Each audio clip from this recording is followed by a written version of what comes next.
আসসালামু আলাইকুম। আজকে আমি রান্না করব মুরগির মাংস,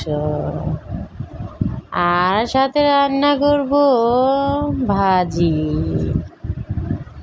করলা ভাজি খেতে খুবই মজার।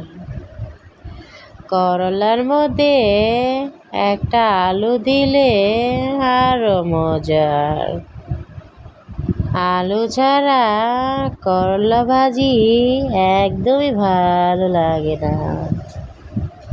তো আপুরা, আপনারা কি করলা ভাজিতে আলু দেন নাকি দেন না?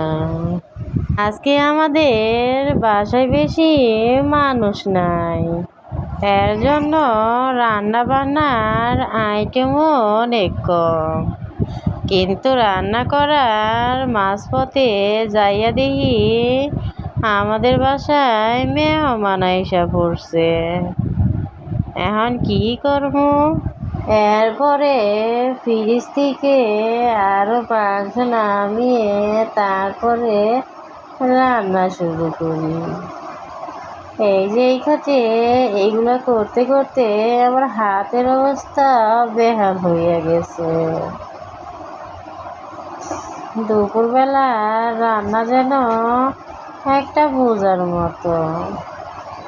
এই বোঝাটা যখন মাথা থেকে না নামে তখন তো আর ভালো লাগে না।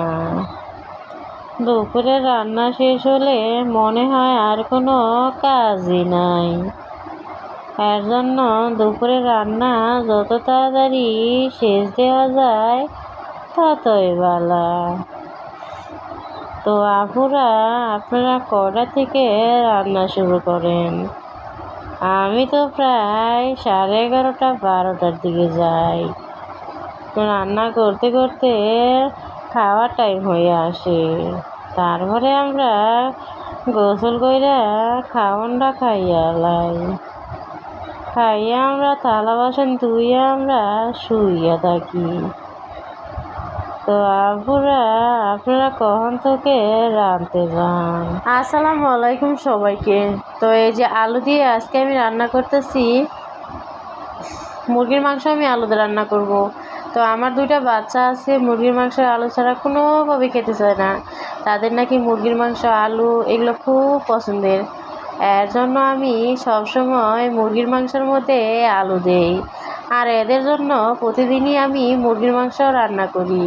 তো এরা মুরগির মাংস খাইতে খুব পছন্দ করে। কিন্তু মুরগির মাংস রান্না করতে করতে এখন আমার মুরগির মাংস সেন্ট শুনতে